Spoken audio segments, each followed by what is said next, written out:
चलिए, परीक्षा खबरी कल भी नहीं दे पाए थे, आज भी नहीं दिया है। तो आज कल का और मतलब कि कल का आने वाला जो कल है एक साथ देंगे कल। आज हम क्या करेंगे, सितंबर 2021 का बहुत सारे लोगों ने कहा वीडियो बनाने को, तो तेज़ी से चलिए देख लेते हैं सितंबर का पूरा जो है करंट अफेयर्स इस वीडियो में, और बहुत तेज़ी से देखेंगे। बाकी बीपीएससी का भी हमारे यहाँ क्रैश कोर्स स्टार्ट हो गया है, तो आप लोग चाहें तो एडमिशन ले सकते हैं। व्हाट्सअप नंबर है, ठीक है। दिसंबर के लिए जो एग्ज़ाम होने वाला है प्रीलिम्स का, उसके लिए क्रैश कोर्स 30 डे का स्टार्ट हो गया है। राष्ट्रीय प्रदेश जहाजरानी मंत्रालय ने किस राज्य में एक नए समुद्री अध्ययन पर कौशल संस्थान की घोषणा की है? तो असम के गुवाहाटी में। इसके लिए तकनीकी सहायता आईआईटी मद्रास द्वारा प्रदान की जाएगी। मेरा वतन मेरा चमन अल्पसंख्यक कार्य मंत्रालय द्वारा ये कार्यक्रम चलाया जाएगा। भारत की आज़ादी के 75वें वर्ष के अमृत महोत्सव के हिस्से के रूप में नई दिल्ली में मेरा वतन मेरा चमन मुशायरा का आयोजन किसके द्वारा किया गया, ये पूछेगा तो अल्पसंख्यक कार्य मंत्रालय द्वारा किया गया। दुनिया की सबसे ऊंची मोटर योग्य सड़क का उद्घाटन कहाँ पर किया गया? लद्दाख में। लेह को पैगांग झील से जोड़ेगी। 18,600 फीट की ऊंचाई पर केला दर्रे से गुजरने वाला सड़क का यह हिस्सा दुनिया का सबसे ऊंचा मोटर मार्ग है। ई सोर्स ऑनलाइन मार्केट प्लेस, तो बाई आईआईटी मद्रास के द्वारा ये ऑनलाइन पोर्टल जारी किया गया है। इसका उपयोग इलेक्ट्रॉनिक कचरे से ई कचरे से निपटने के लिए किया जाएगा। नाम याद रखिएगा, ई सोर्स। नेतृत्व Indo German centre for sustainability ने इसमें सहायता की है।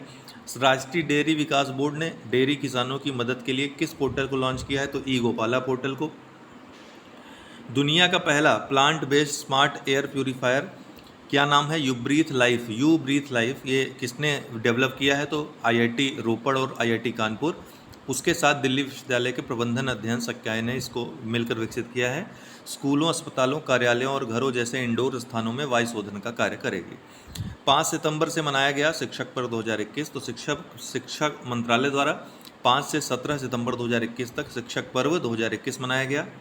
प्रधानमंत्री ने इस अवसर पर 5 पहलों को लॉन्च किया। पाँचों का नाम याद रखिएगा। पहला 10,000 शब्दों का भारतीय सांकेतिक भाषा शब्दकोश। दूसरा टॉकिंग बुक्स, दृष्टिहीन जो व्यक्ति हैं उनके लिए ऑडियो किताबें।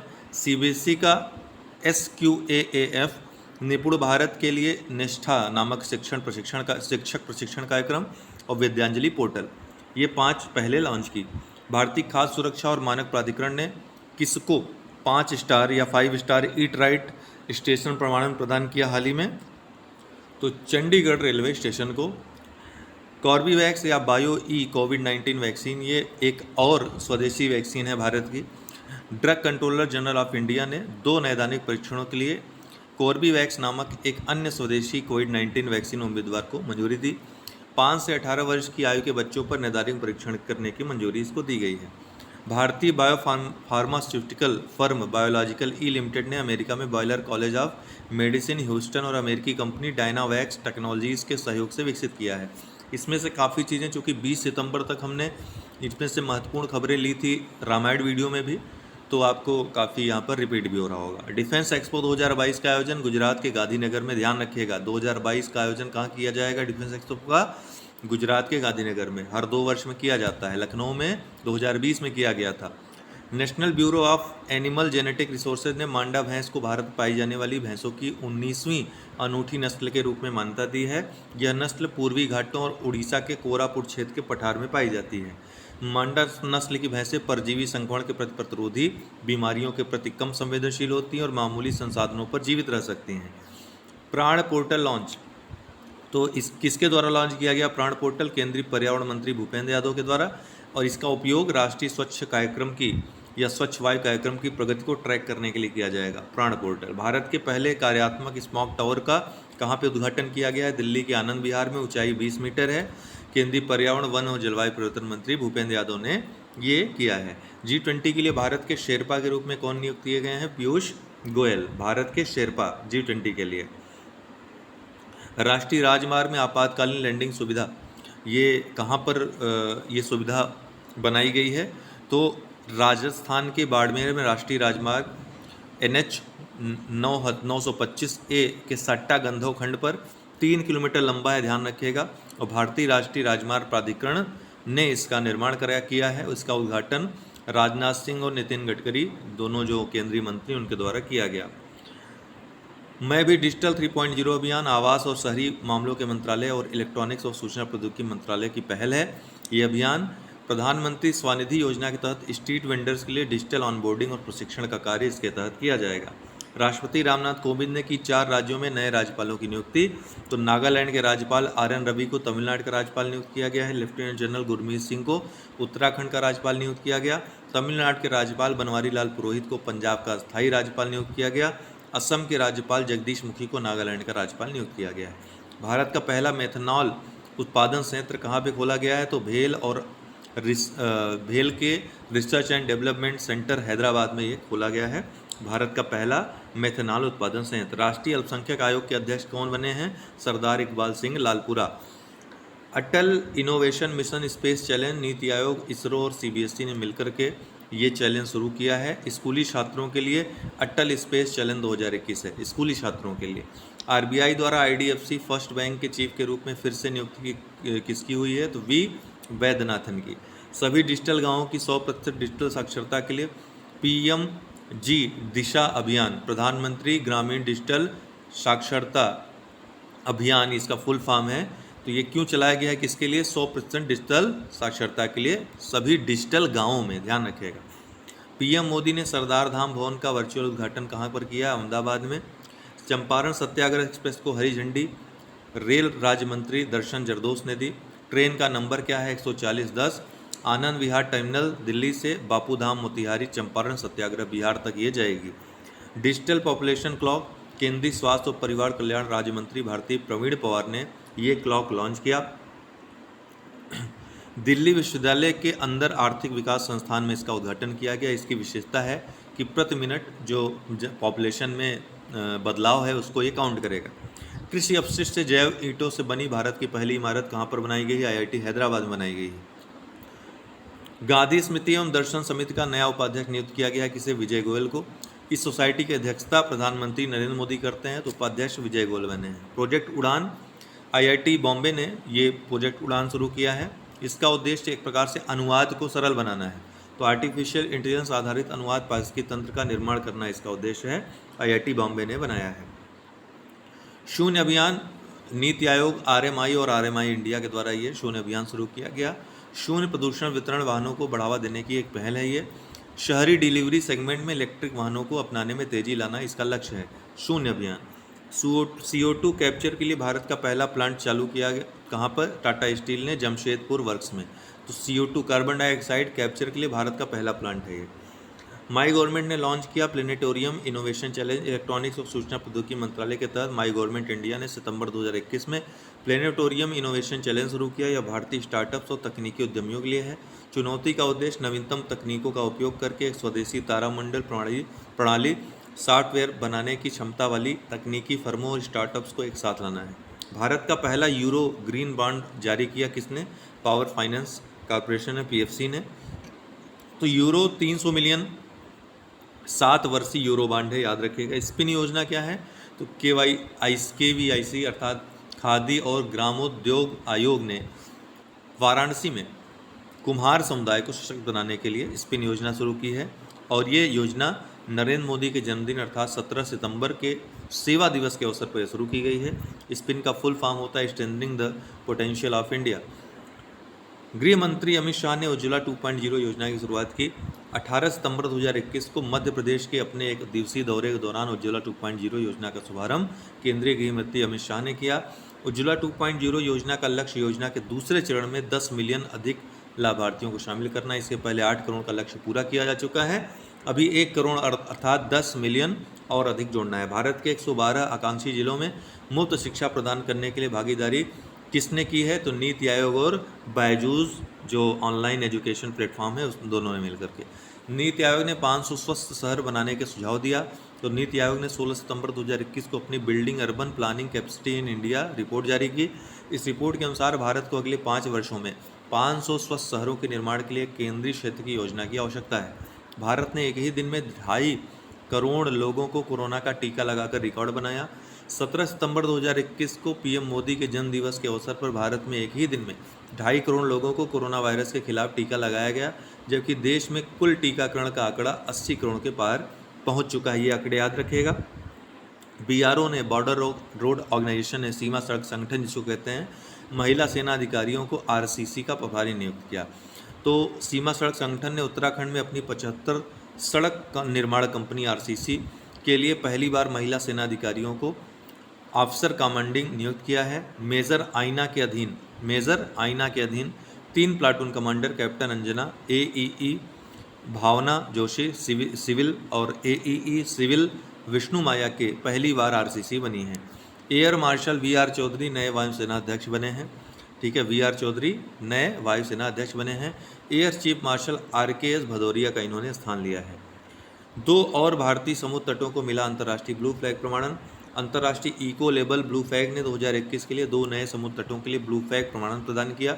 समुद्र तट तमिलनाडु में कोवलम ये एक समुद्र तट है, और ऐसा ही इसी नाम का तट एक केरल में भी है, लेकिन ये तमिलनाडु वाला है, ध्यान रखिएगा।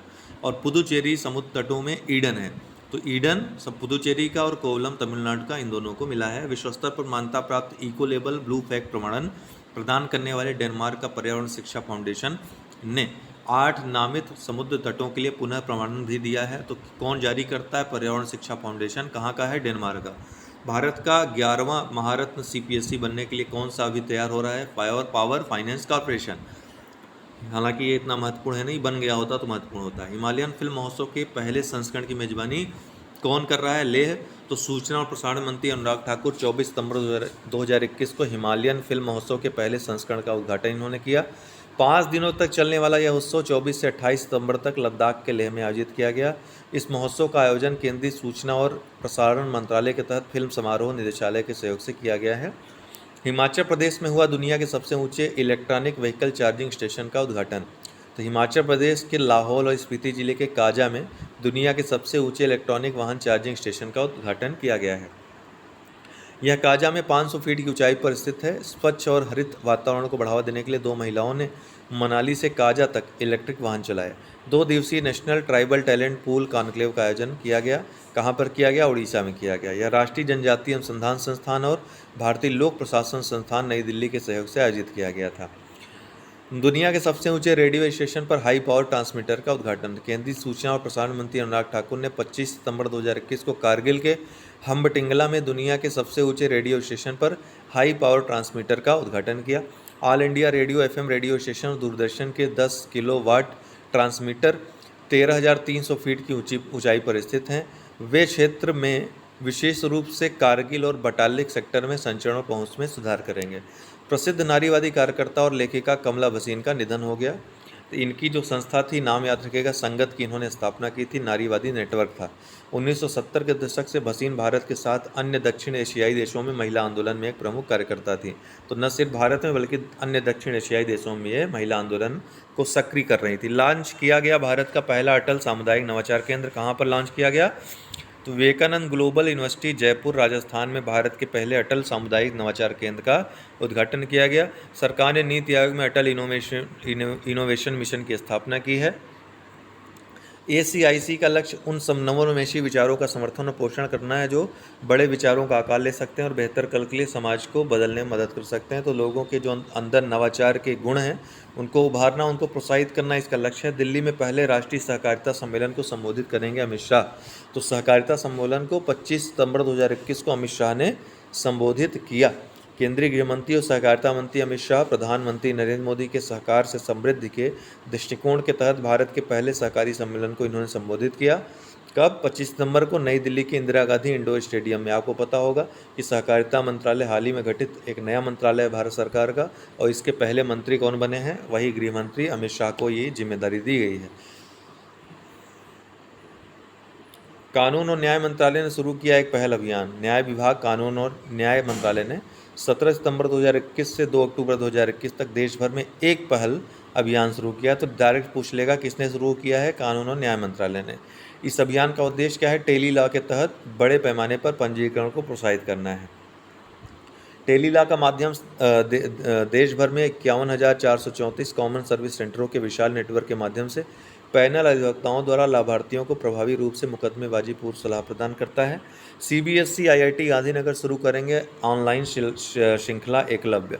तो सीबीएसई ने आईआईटी गांधीनगर के साथ मिलकर विज्ञान, गणित और अवधारणाओं को उजागर करने के लिए ऑनलाइन श्रृंखला एकलव्य शुरू करने का निर्णय लिया है। 26 सितंबर 2021 से प्रत्येक रविवार दोपहर जो है 30-30 एकलव्य इसका पूरा नाम है का ऑनलाइन सत्र आयोजित किया जाएगा। इसके तहत 30 घंटे का प्रशिक्षण कार्यक्रम शामिल है, इसीलिए 30 इसका नाम रखा गया है। यह कार्यक्रम कक्षा, इसमें शिक्षकों को प्रशिक्षण दिया जाएगा, ठीक है। और आपको बता दूं कि पहली कक्षा जो चली 26 सितंबर के दिन रविवार को, वो कक्षा चली थी, अगर पूछा जाए मान लीजिए, तो चली थी न्यूटन के गति के नियम पर। और उसमें बताया गया था कि नीरज चोपड़ा ने किस तरह से भाले को फेंका था, किस एंगल पे फेंका था, और टेक्निक क्या थी उसमें कि इतनी दूर भाला गया उनका। तो यह कार्यक्रम कक्षा 6 से 12वीं तक, ध्यान रखिएगा, विज्ञान और गणित के पाठ्यक्रम के विषयों पर आधारित होगा और दिलचस्प प्रश्नों के माध्यम से वैचारिक समझ में मदद करेगा। तो पहली क्लास जो रही वो याद रखिएगा, न्यूटन के गति के नियम पे रही, नीरज चोपड़ा ने कैसे भाला फेंका था और किस एंगल फेंका था, टेक्निक उसमें बताई गई थी। 2022 तक ट्रांस फैट फ्री होगा पैकेज फूड। भारतवर्ष 2022 तक औद्योगिक ट्रांस फैट फ्री बनने की राह पर है।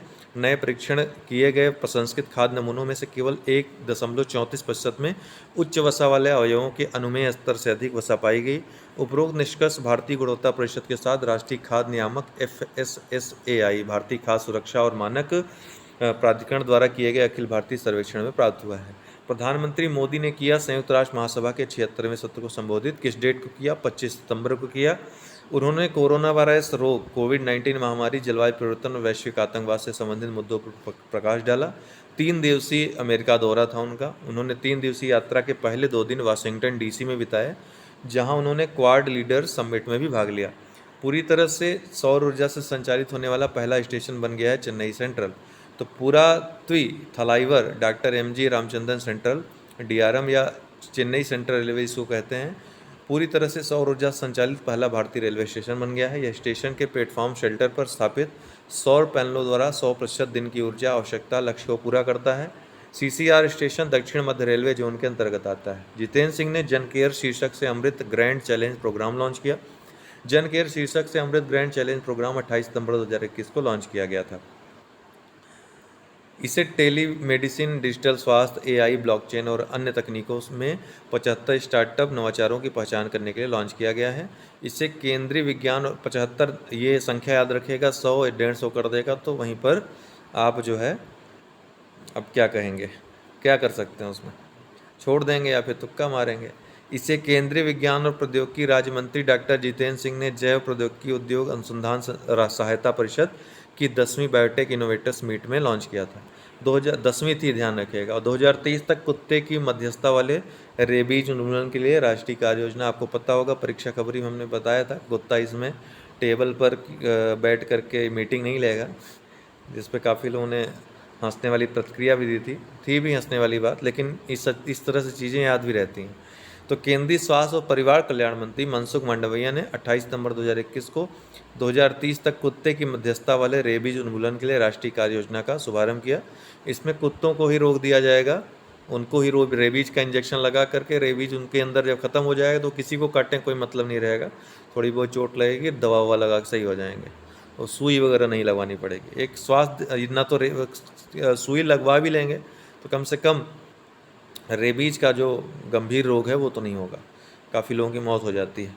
एक स्वास्थ्य दृष्टिकोण के माध्यम से 2030 तक भारत से कुत्ते की मध्यस्थता वाले रेबीज के उन्मूलन के लिए संयुक्त अंतर मंत्रालयी घोषणा समर्थन वक्तव्य भी शुरू किया गया था। रेबीज से होने वाली वैश्विक मौतों में 33% भारत में दर्ज की जाती है, ये बहुत महत्वपूर्ण है ये वाली line. Sikkim global film festival 10 से 14 दिसंबर 2021 तक आयोजित होगा। दूसरा सिक्किम ग्लोबल फिल्म फेस्टिवल 10 से 14 दिसंबर 2021 तक आयोजित किया जाएगा। यह यांगांग, दक्षिण सिक्किम और सोगमो झील में eco heritage film village site पर होगा। राज्य में फिल्म निर्माताओं को फिल्म बनाने के लिए प्रोत्साहित करने के लिए सिक्किम सरकार स्थानीय फिल्म निर्माताओं का ध्यान रखते हुए 20 लाख रुपए नगद और राष्ट्रीय फिल्म निर्माताओं को 1 करोड़ रुपए की सब्सिडी प्रदान करेगी। तो सिक्किम याद रखिएगा। MSME मंत्री नारायण राणे ने किया इंडिया स्पोर्ट्स 2021 पोर्टल लॉन्च। केंद्रीय MSME मंत्री नारायण राणे ने 29 सितंबर 2021 को नई दिल्ली में इंडिया एक्सपोर इनिशिएटिव और India export 2021 portal of India SME forum का वस्तुतः उद्घाटन किया। इंडिया एक्सपोर्ट्स का लक्ष्य मौजूदा टैरिफ में अप्रयुक्त निर्यात क्षमता पर ध्यान केंद्रित करने के उद्देश्य से MSME को मुफ्त में निर्दिष्ट करना है। इसमें एक इंफो पोर्टल भी है जो भारतीय MSME द्वारा निर्यात के लिए ज्ञान के आधार के रूप में कार्य करता है। केंद्र सरकार ने मिड डे मील योजना का नाम बदलकर क्या रख दिया? PM पोषण। PM पोषण अब प्री प्राइमरी छात्रों को भी कवर करेगा। आर्थिक मामलों की मंत्रिमंडलीय समिति ने केंद्र सरकार से 54,061.73 करोड़ के वित्तीय परिव्यय के साथ 2021-22 से 2025-26 तक 5 वर्षों की अवधि के लिए अवधि याद रखेगा। स्कूलों में PM पोषण के लिए राष्ट्रीय योजना को जारी रखने की मंजूरी दी। इसमें जो है प्राइमरी के साथ मिडिल छात्रों को भी शामिल पूरी तरह से कर लिया गया है। PM मोदी करेंगे इंस्टीट्यूट ऑफ पेट्रोकेमिकल्स टेक्नोलॉजी का उद्घाटन। कहाँ पे? जयपुर में इन्होंने 30 सितंबर को institute of petrochemicals engineering and technology का उद्घाटन किया। वह राजस्थान के बांसवाड़ा, सिरोही, हनुमानगढ़ और दौसा जिलों में 4 नए मेडिकल कॉलेजों की आधारशिला भी उन्होंने रखी। CPET की स्थापना राजस्थान सरकार के सहयोग से रसायन और उर्वरक मंत्रालय भारत सरकार द्वारा की गई है। तो आ सकता है ये प्रश्न बहुत महत्वपूर्ण है कि central institute of petrochemical engineering and technology का अभी कहाँ पे उद्घाटन किया मोदी जी ने? तो जयपुर में किया है। अंतर्राष्ट्रीय परिदृश्य खाद्य आपातकाल की घोषणा किस देश ने की अभी हाल ही में? श्रीलंका ने।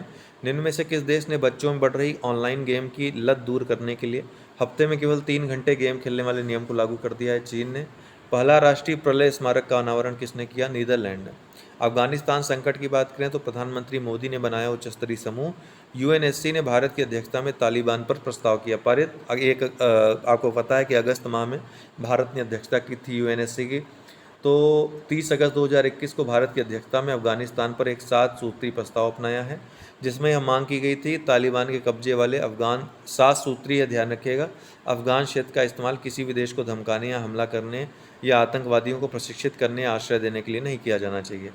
चेंगदू चीन शहर को यांगून म्यांमार के माध्यम से हिंद महासागर तक पहुंच प्रदान करने वाला एक नया समुद्री सड़क रेल लिंक शुरू किया गया है। किसने? चीन ने।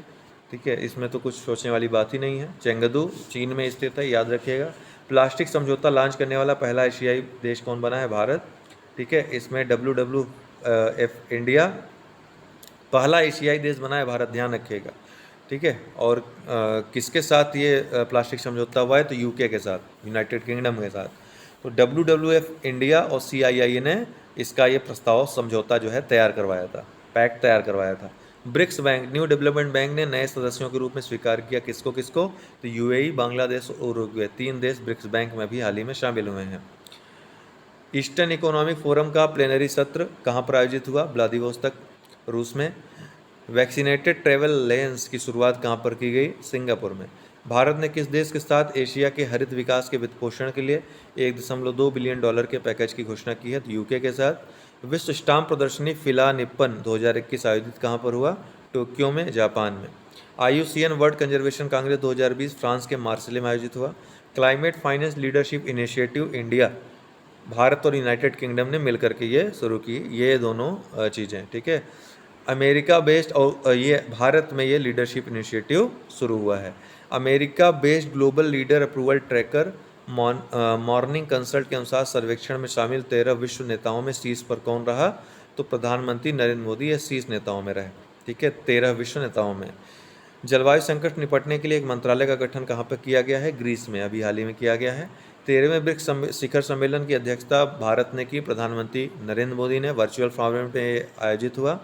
थीम क्या थी? BRICS at 15, intra BRICS cooperation for continuity, consolidation and consensus.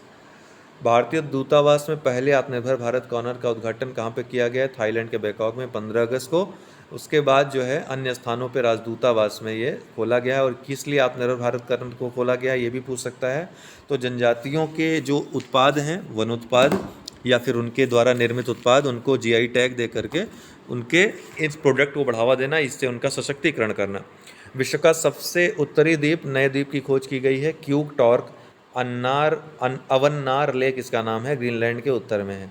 Centre of excellence on offshore wind का शुभारंभ भारत और डेनमार्क ने मिलकर किया है। Strategic clean energy partnership Bharat और अमेरिका की पार्टनरशिप है।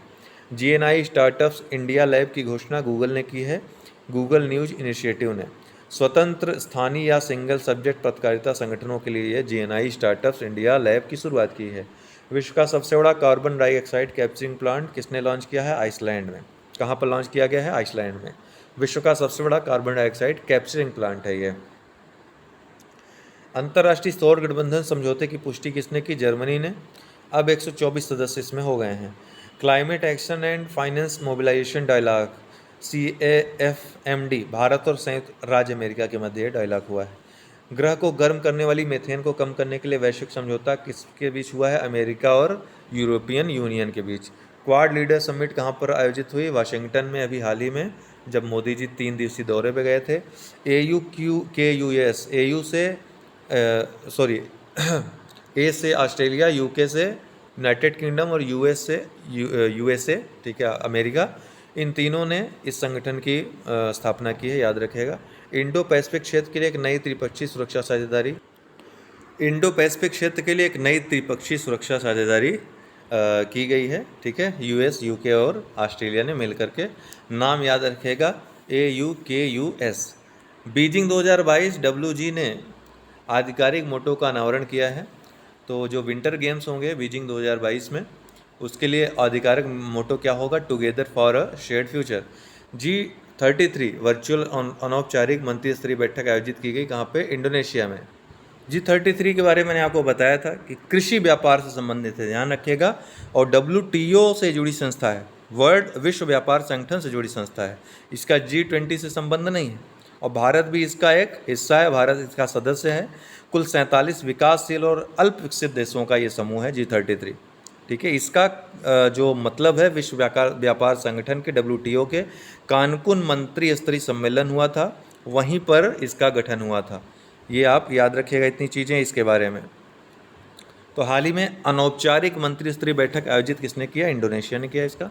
पेट्रापोल में नए यात्री टर्मिनल भवन का उद्घाटन किया गया है। तो भारत और बांग्लादेश के बीच कनेक्टिविटी को बढ़ावा देने के लिए 17 सितंबर 2021 को पेट्रापोल के इंटीग्रेटेड चेक पोस्ट में एक नए यात्री टर्मिनल भवन का उद्घाटन किया गया। 6वां SCO पीसफुल सम्मेलन मिशन 2021, तो भारतीय वायुसेना का पीसफुल मिशन 2021 अभ्यास, इसमें भाग ले रहा है भारतीय वायुसेना। ये रूस द्वारा इसी मेजबानी की जा रही है। शांति के लिए अभ्यास है, अर्थात जो क्षेत्र है इसमें SCO जो ऑर्गेनाइजेशन है, इसके जो सदस्य देश हैं, इसमें भाग लिए सभी, जिसमें पाकिस्तान, चाइना के साथ भारत भी शामिल था। यह अभ्यास 13 से 25 सितंबर 2021 तक दक्षिण पश्चिम रूस के ओरेनबर्ग क्षेत्र में आयोजित किया जा रहा है। SCO पीसफुल मिशन एक बहुपक्षीय और संयुक्त आतंकवाद विरोधी अभ्यास है। यह अभ्यास संघाई सहयोग संगठन के सदस्य देशों के बीच सैन्य कूटनीति के तहत द्विवार्षिक रूप में आयोजित किया जाता है। तो द्विवार्षिक अभ्यास है, हर 2 वर्ष में आयोजित किया जाता है। संघाई सहयोग संगठन में पूर्ण सदस्यता हाल ही में मिली है किसको? ईरान में। अब इसके कुल सदस्य कितने हो गए हैं? कुल 9 सदस्य हो गए हैं। 76वां संयुक्त राष्ट्र महासभा का सत्र कहाँ पर आयोजित किया गया? न्यूयॉर्क में। तो संयुक्त राष्ट्र महासभा का 76वां सत्र 21 सितंबर 2021 को न्यूयॉर्क में शुरू हुआ। आपको पता है सितंबर के तीसरे मंगलवार को ये शुरू होता है, ठीक है। 100 से अधिक वैश्विक नेता विचार विमर्श में इसमें भाग लिया। इनमें अमेरिकी राष्ट्रपति जो बाइडेन, प्रधानमंत्री मोदी, ब्रिटिश प्रधानमंत्री बोरिस जॉनसन जैसे नेता शामिल हैं।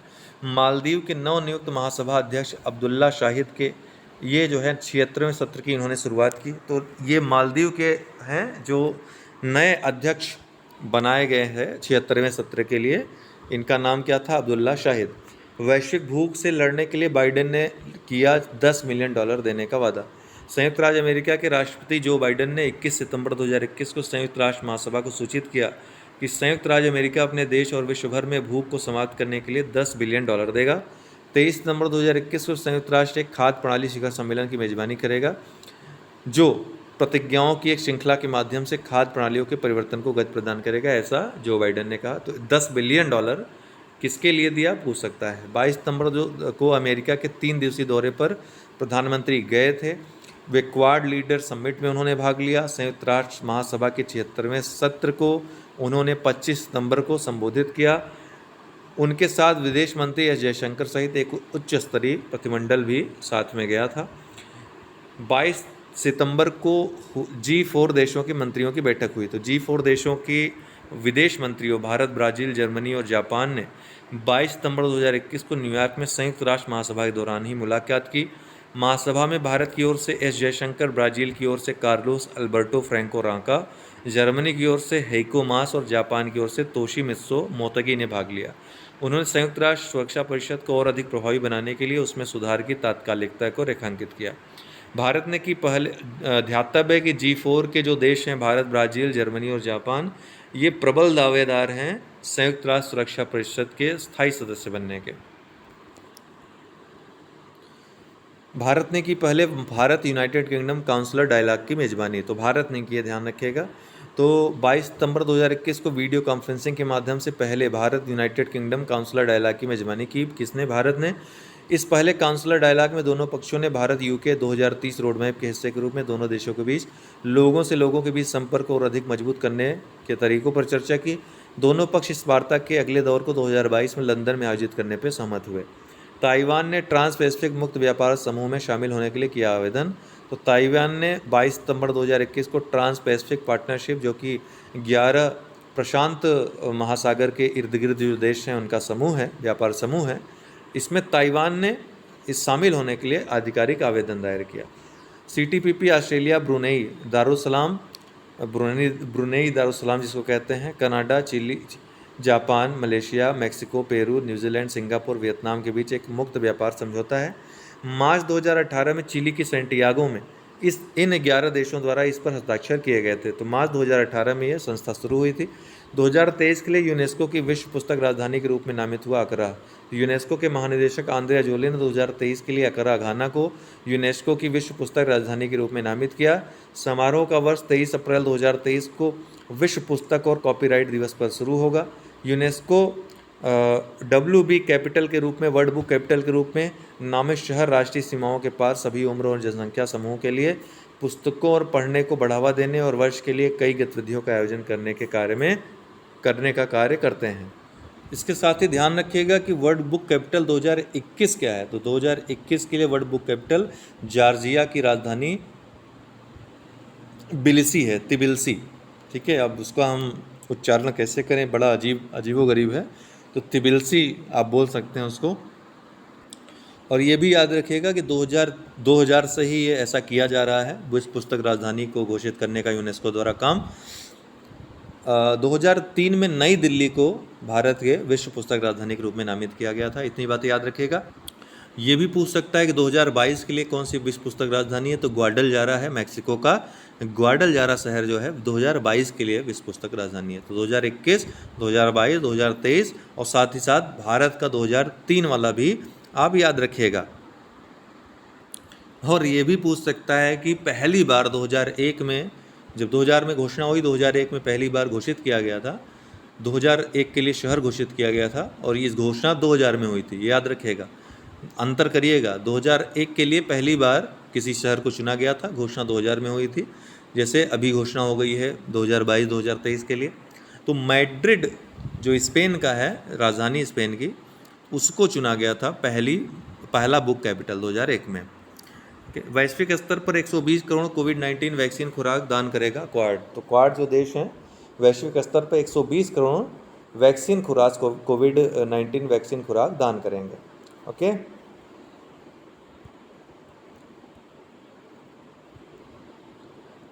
क्वाड ग्रुप ने 24 सितंबर 2021 को इंफ्रास्ट्रक्चर पार्टनरशिप फेलोशिप प्रोग्राम शुरू किया है। ये भी आपको याद रखना है। फेलोशिप कार्यक्रम सदस्य देशों में स्नातक छात्रों को 100 स्नातक फेलोशिप प्रदान करेगा। अमेरिका भारत ने किया हाइड्रोजन और जैव ईंधन पर टास्क फोर्स का शुभारंभ। तो अमेरिकी ऊर्जा विभाग ने अपने भारतीय समकक्षों के साथ एक नई सार्वजनिक निजी हाइड्रोजन टास्क फोर्स सहित एक जैव ईंधन टास्क फोर्स का शुभारंभ किया। इन समूहों को स्ट्रेटेजिक क्लीन एनर्जी पार्टनरशिप के तहत लॉन्च किया गया है। ये समूह ऊर्जा क्षेत्र को कार्बन मुक्त करने के लिए स्वच्छ ऊर्जा प्रौद्योगिकियों के उपयोग का विस्तार करने में मदद करेंगे। भारत और बांग्लादेश के बीच परामर्श अनुबंध पर हस्ताक्षर हुए हैं। तो बांग्लादेश में बोगुरा से सिराजगंज तक एक नई सीधी रेल लाइन विकसित की जाएगी। इसके तहत तो बांग्लादेश रेलवे और भारत की राइट्स लिमिटेड कंपनी के बीच 27 सितंबर 2021 को ढाका में एक समझौते पर हस्ताक्षर किए गए। Bogura Sirajganj dual gauge link Bangladesh के पश्चिमी और उत्तरी भागों के बीच एक छोटा मार्ग प्रदान करेगा। पूर्व विदेशी मंत्री फूमियो किशिदा होंगे जापान के अगले प्रधानमंत्री। जापान के पूर्व विदेश मंत्री फूमियो किशिदा ने 29 सितंबर 2021 को सत्तारूढ़ लिबरल डेमोक्रेटिक पार्टी के राष्ट्रपति चुनाव में, अर्थात जो पार्टी का चुनाव होता है उसमें जीत हासिल की। प्रतिभा और धन को आकर्षित करने के लिए ग्रीन वीजा पेश करेगा कौन? यूएई, संयुक्त अरब अमीरात। कनेक्ट करो 2021 towards equitable sustainable India cities कार्यक्रम विश्व संसाधन संस्थान द्वारा WRI द्वारा भारत द्वारा आयोजित किया गया है। समावेशी, टिकाऊ और जलवायु समर्थित भारतीय शहरों को डिजाइन करने के लिए इसका आयोजन किया गया है। राज्य प्रदेश देखेंगे। फिल्म नीति 2021 के कार्यान्वयन को अपनी मंजूरी दी है जम्मू और कश्मीर ने। 100% कोविड-19 टीकाकरण करवाने वाला पहला राज्य कौन बना है? हिमाचल प्रदेश। लोगों को मुफ्त पानी देने वाला देश का पहला राज्य निम्न में से कौन बन गया है? गोवा। लद्दाख का राजकीय पशु और पक्षी घोषित कौन हुए हैं? हिम तेंदुआ और काली गर्दन वाली सारस क्रमशः। स्क्रब टाइफस क्या है? उत्तर प्रदेश के कुछ हिस्सों में एक रहस्यमयी बुखार, वायरल बुखार, काफ़ी बच्चों की मृत्यु हुई थी। पुनः उभरता हुआ रिकेट्सियल संक्रमण भी इसको कहा जा रहा है, वेक्टर जनित रोग है। स्वयं सहायता समूहों के लिए 7 पहल लॉन्च किया है, कहाँ पर? जम्मू कश्मीर में, विशेषकर महिलाओं के लिए। प्रस्तावित उमंगोट जलविद्युत परियोजना कहाँ पर लाई जाएगी? मेघालय में, उमंगोट जलविद्युत परियोजना। भारत का एकमात्र ऐसा जिला होने का गौरव प्राप्त किया है जहां मगरमच्छ की तीनों प्रजातियां, घड़ियाल, खारे पानी के मगरमच्छ और मगर पाई जाती हैं। कहाँ? केंद्रपाड़ा जिला, उड़ीसा में। आयुष आपके द्वार अभियान किसने शुरू किया है? आयुष मंत्रालय ने। अभियान का नाम याद रखिएगा। पत्रकारों के लिए पत्रकार कल्याण कोष योजना किस राज्य में लागू की गई है? छत्तीसगढ़ में। भारत का सबसे ऊंचा वायु शोधक कहाँ पर लगाया गया है? चंडीगढ़ में, 24 मीटर ऊंचा है। देश के पहले स्मार्ट टावर का उद्घाटन कहाँ किया गया? नई दिल्ली के कनॉट प्लेस में। यही स्मार्ट टावर वायु शोधक, लेकिन सबसे ऊंचा चंडीगढ़ में है। वाराणसी चुनार क्रूज सेवा गंगा नदी में वाराणसी से मिर्जापुर के ऐतिहासिक चुनार किले तक चलाई गई है। भारत का पहला डुगोंग संरक्षण रिजर्व पाक खाड़ी में तमिलनाडु में लगाया गया है या बनाया जाएगा। टूरिस्ट विलेज, और कौन बनाएगा? Tamil Nadu government. Tourist village network launch किया जम्मू और कश्मीर ने। वतन प्रेम योजना लॉन्च की गुजरात ने। Parag calendar post graduate institute of medical education and research और पंजाब विश्वविद्यालय ने चंडीगढ़ के लिए एक पराग कैलेंडर विकसित किया है, जो भारत के किसी शहर के लिए अपनी तरह का पहला प्रयास है। पराग कैलेंडर एक विशेष भौगोलिक क्षेत्र में मौजूद हवाई वायुजनित पराग के समय की गतिशीलता का प्रतिनिधित्व करते हैं। वे एक ही चित्र में पूरे वर्ष में मौजूद विभिन्न वायुजनित परागों के बारे में आसानी से सुलभ दृश्य विवरण प्राप्त करते हैं। बिजनेस ब्लास्टर्स कार्यक्रम किस सरकार ने लॉन्च किया? दिल्ली सरकार ने। दिल्ली के उप मुख्यमंत्री मनीष सिसोदिया ने 7 सितंबर को बिजनेस ब्लास्टर्स कार्यक्रम लॉन्च किया। इसका उद्देश्य स्कूल स्तर पर युवा उद्यमियों को व्यवसाय शुरू करने के लिए कुछ सीड मनी प्रदान करना है। ऑनलाइन जुए या सट्टेबाजी पर प्रतिबंध लगाने का फैसला किस सरकार ने किया है? कर्नाटक ने। मन्नार की खाड़ी में एक ऊर्जा द्वीप बनाने की घोषणा किसने की? तमिलनाडु और डेनमार्क सरकार ने। यूपी नेशनल लॉ यूनिवर्सिटी की आधारशिला कहाँ रखी गई? प्रयागराज में, राष्ट्रपति रामनाथ कोविंद के द्वारा। मेडिसिन फ्रॉम द स्काई परियोजना का शुभारंभ तेलंगाना के विकाराबाद में किया गया।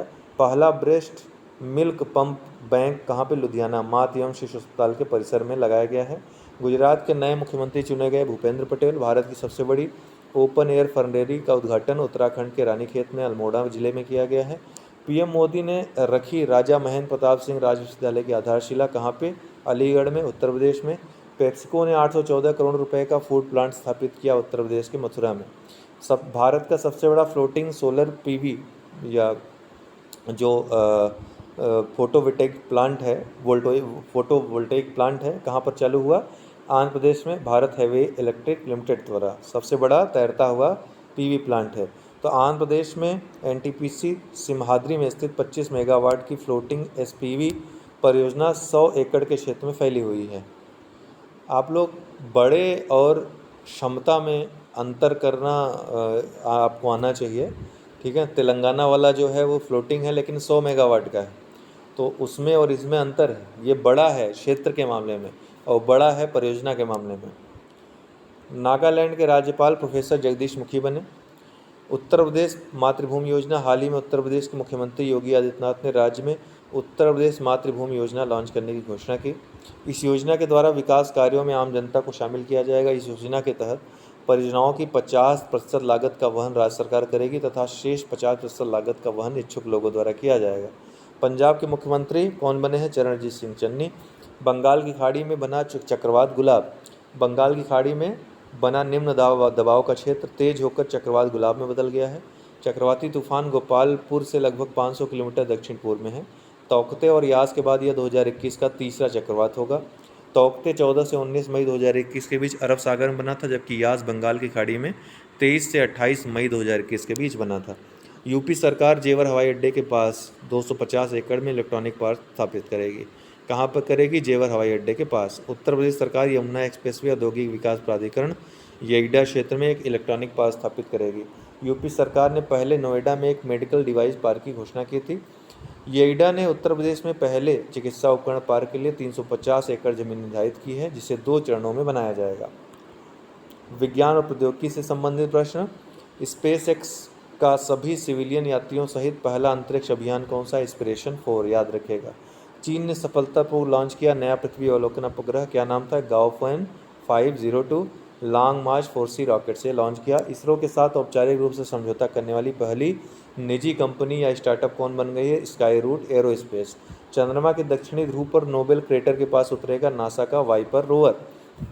तो नासा का वाइपर चंद्रमा के दक्षिणी ध्रुव पर नोबेल क्रेटर के पश्चिमी किनारे के पास उतरेगा, जो सौर मंडल के सबसे ठंडे क्षेत्रों में से एक है।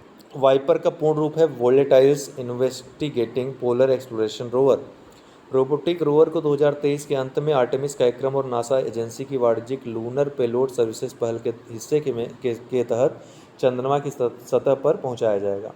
नासा ने पृथ्वी की सतह की निगरानी के लिए किया लैंडसैट 9 उपग्रह लॉन्च। नासा ने 27 सितंबर 2021 को पृथ्वी की भूमि की सतह की निगरानी के लिए बनाए गए एक शक्तिशाली उपग्रह लैंडसैट 9 को सफलतापूर्वक लॉन्च किया।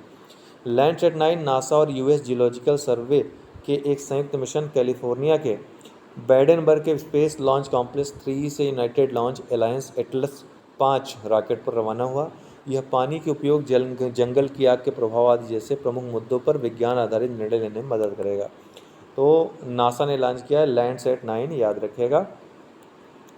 रक्षा प्रदेश बहुपक्षीय युद्धाभ्यास जैपेड 2021 रूस के निजनी में आयोजित हुआ। आतंकवादियों के खिलाफ ऑपरेशन पर यह केंद्रित था। पाकिस्तान और चीन पर्यवेक्षक देश के रूप में इस युद्धाभ्यास में भाग ले रहे हैं। निश्चित सी बात है, भारत ने भी इसमें भाग लिया था। नौसेना विमानन के लिए उच्च सम्मान high honour for naval aviation राष्ट्रपति श्री रामनाथ कोविंद द्वारा गोवा में INS हंस पर आयोजित एक रम्मी पैरेड में नौसेना विमानन को राष्ट्रपति का ध्वज प्रेसिडेंट कॉलर प्रदान किया जाएगा। सिम्बेक्स 2021 भारत और सिंगापुर 28वां संस्करण दक्षिण चीन सागर के दक्षिणी किनारे पर आयोजित हुआ। सिम्बेक्स 2021 भारत और सिंगापुर के बीच। ब्राइट स्टार अभ्यास बहुराष्ट्रीय सैन्य अभ्यास है। मिस्र में हर 2 साल में एक बार आयोजित होता है। अमेरिका सहित 21 देशों की इसमें भागीदारी रहती है। भारत ने इसमें भाग लिया कि नहीं, ये प्रश्न पूछा जाए तो भारत ने इसमें भाग नहीं लिया, याद रखिएगा। भारत का पहला उपग्रह और बैलिस्टिक मिसाइल ट्रैकिंग जहाज, क्या नाम है? ध्रुव। तो निर्माण हिंदुस्तान शिपयार्ड लिमिटेड द्वारा किया गया है, DRDO और राष्ट्रीय तकनीकी अनुसंधान संगठन के सहयोग से। सागर मिशन के तहत भारतीय नौसेना का अपतटीय गश्ती पोत INS सावित्री किस देश में चट्टोग्राम बंदरगाह पहुंचा? तो बांग्लादेश में, सागर मिशन के तहत, ठीक है। और मेडिकल ऑक्सीजन प्लांट MOP कोविड-19 से निपटने में इसमें मदद करेगा। ये प्रेसिडेंट कलर अवार्ड INS हंस को ये दिया गया है। भारत ने विजन सागर के हिस्से के रूप में सौंपे डॉर्नियर विमान किसको? मॉरिशस को सौंपे हैं सागर मिशन के तहत। भारतीय वायुसेना को मिली पहली Indo Israel missile. Bharat Israel मध्यम दूरी की surface to air missile MRSAM DRDO और इजराइल एरोस्पेस इंडस्ट्रीज़ ने इसका निर्माण किया है मिलकर के। तो भारत इजरायली मिसाइल पहली है और भारतीय वायुसेना को ये सौंपी गई है। 15वां भारत नेपाल संयुक्त सैन्य अभ्यास सूर्य किरण पिथौरागढ़ में संपन्न हुआ है। अमेरिका ने किया रेथियान हाइपरसोनिक हथियार का सफलतापूर्वक परीक्षण। संयुक्त राज्य अमेरिका ने रेथियान टेक्नोलॉजीज द्वारा निर्मित एक हाइपरसोनिक हथियार का सफलतापूर्वक परीक्षण किया। Hypersonic air breathing weapon concept का स्वतंत्र उड़ान परीक्षण सितंबर 2021 में हुआ। हाइपरसोनिक हथियार ऊपरी वायुमंडल में ध्वनि की गति से 5 गुना अधिक या लगभग 6200 किलोमीटर प्रति घंटे की गति से यात्रा करते हैं। तो रेथियान हाइपरसोनिक हथियार किसका है? अमेरिका का। इसने सफलतापूर्वक परीक्षण किया है। DRDO ने किया आकाश प्राइम मिसाइल का सफल परीक्षण। आकाश मिसाइल के एक नए संस्करण आकाश प्राइम का 27 सितंबर 2021 को उड़ीसा के चांदीपुर में एकीकृत परीक्षण रेंज में सफलतापूर्वक परीक्षण किया गया। मिसाइल ने दुश्मन के विमानों का प्रतिनिधित्व करने वाले मानव रहित नकली हवाई लक्ष्य को इंटरसेप्ट करके उसे नष्ट कर दिया। आकाश प्राइम बेहतर सटीकता के साथ स्वदेशी सक्रिय रेडियो फ्रिक्वेंसी सीकर से लैस है और सतह से मार करने वाला मिसाइल है। उत्तर कोरिया ने किया हाल ही में विकसित हाइपरसोनिक मिसाइल का परीक्षण। तो 29 सितंबर 2021 को एक नव विकसित हाइपरसोनिक मिसाइल का परीक्षण उत्तर कोरिया ने किया। उत्तर कोरिया ने अपने पूर्वी तट से समुद्र की ओर मिसाइल दागी। हवासोंग 8 नामक इस मिसाइल ने अपने तकनीकी लक्ष्यों को पूरा किया। नाम याद रखिएगा, यह नवंबर 2017 के बाद से उत्तर कोरिया में लिक्विड प्रोपेलेंट मिसाइल का पहला परीक्षण था। भारत ने बाद में मिसाइलों के साथ अपग्रेड करने के लिए 4 इजरायली हेरान खरीदे थे। हेरान कहाँ का? इजराइल का है, याद रखिएगा।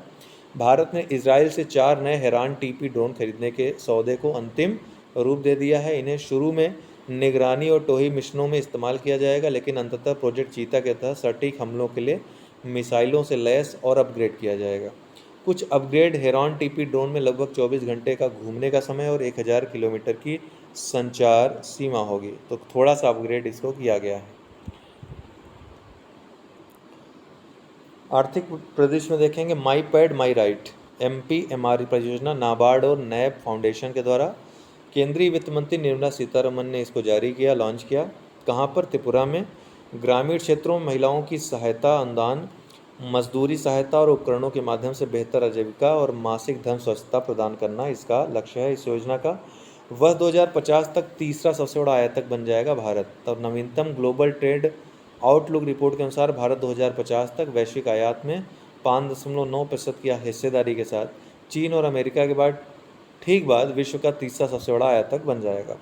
भारत का विदेशी मुद्रा भंडार नए रिकॉर्ड स्तर पर पहुंच गया है। कितने पे? 642.453 अरब डॉलर पे 3 सितंबर 2021 को। विदेशी मुद्रा परिसंपत्तियों में वृद्धि के कारण ऐसा हुआ है। सरकार ने गेहूं का MSP 40 रुपये बढ़ाकर कितना कर दिया? 2015 रुपये प्रति क्विंटल कर दिया। फसल वर्ष 2021-22 के लिए 307.33 मिलियन टन खाद्यान्न उत्पादन का लक्ष्य रखा गया है। तो केंद्र ने, देखिए फसल वाला आप देख लीजिएगा ज़रूर, हमने करंट अफेयर्स के प्लेलिस्ट में डाल रखा है। तो आर्थिक वाला जो मैंने दिया है परिदृश्य, वो आप ज़रूर देखिएगा, वहाँ से ढेर सारे प्रश्न आएंगे। बागवानी के भी नए आंकड़े उसमें आपको मिल जाएंगे। ठीक है, 307.33 मिलियन टन खाद्यान्न उत्पादन का लक्ष्य 2021-22 फसल वर्ष के लिए रखा गया है। यह लक्ष्य 2020-21 के फसल वर्ष के अनुमानित उत्पादन से थोड़ा कम है, जो रिकॉर्ड 308.65 मिलियन टन है।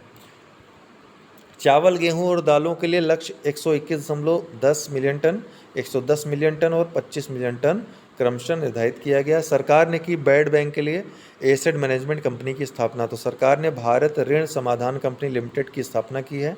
यह एक परिसंपत्ति प्रबंधन कंपनी है जो खराब ऋणों को साफ करने के लिए national asset reconstruction company limited के साथ मिलकर काम करेगी।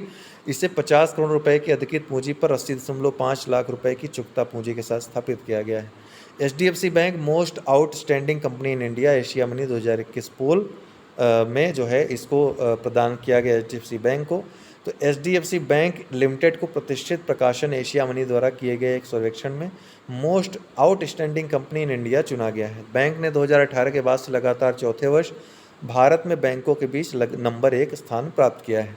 संयुक्त अरब अमीरात के दूसरे सबसे बड़े व्यापार भागीदार के रूप में कौन उभरा? भारत। तो संयुक्त अरब अमीरात सरकार द्वारा 26 सितंबर 2021 को जारी आधिकारिक आंकड़ों के अनुसार भारत चीन के बाद UAE का दूसरा सबसे बड़ा व्यापारिक भागीदार बनकर उभरा है। भारत के साथ कुल ट्रेडिंग वॉल्यूम 2021 की पहली छमाही में 38.5 बिलियन दिरहम को छू गया। भारत के साथ व्यापार दर वर्ष 74.5% बढ़कर 671 बिलियन दिरहम हो गया, जो 2020 की पहली छमाही में 38.5 बिलियन दिरहम था।